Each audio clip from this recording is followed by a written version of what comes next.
The Selkie Prince's Forbidden Mate, The Royal Alpha's Book 4.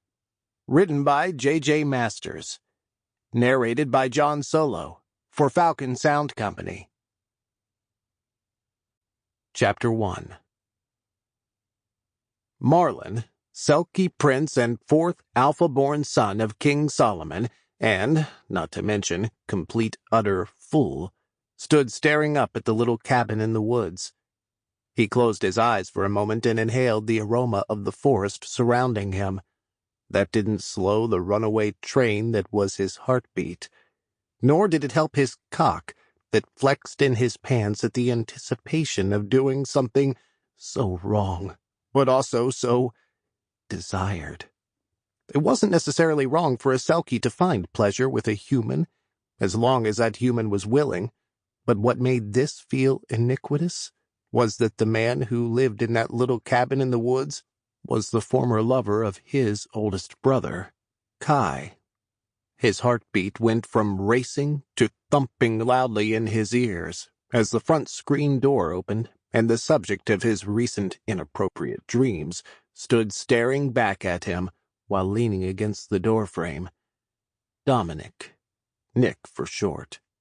He was long and lean, his body built like a normal human. His shoulders were broad, his hips narrow. Even from where Marlin stood, he could see Nick's dark hair appeared to be a ruffled mess, which made him even more attractive. Maybe Marlin had disturbed the man's afternoon nap. "You just going to stand there, like a stalker?"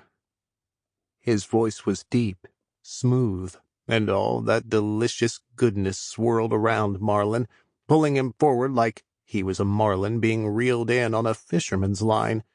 He wanted to fight it, but he couldn't. He couldn't because he was exhausted from doing just that, resisting his desires.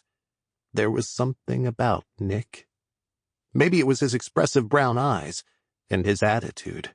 Strong-willed, sometimes crass, but definitely sensual at other times. Like that little bit of time Marlin spent with him the last time he was here, when his brother Zale was searching for his Omega, when Nick had hid Finn in his home. While Zale was sneaking around inside the cabin searching for his mate, Marlin had kept the human occupied.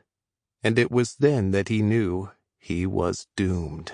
Knew he'd eventually show back up on the man's doorstep, no matter how many times he told himself it was wrong. Plenty of other humans or betas were willing to take care of Marlin's needs, but he didn't want any of them. Sample complete. Ready to continue?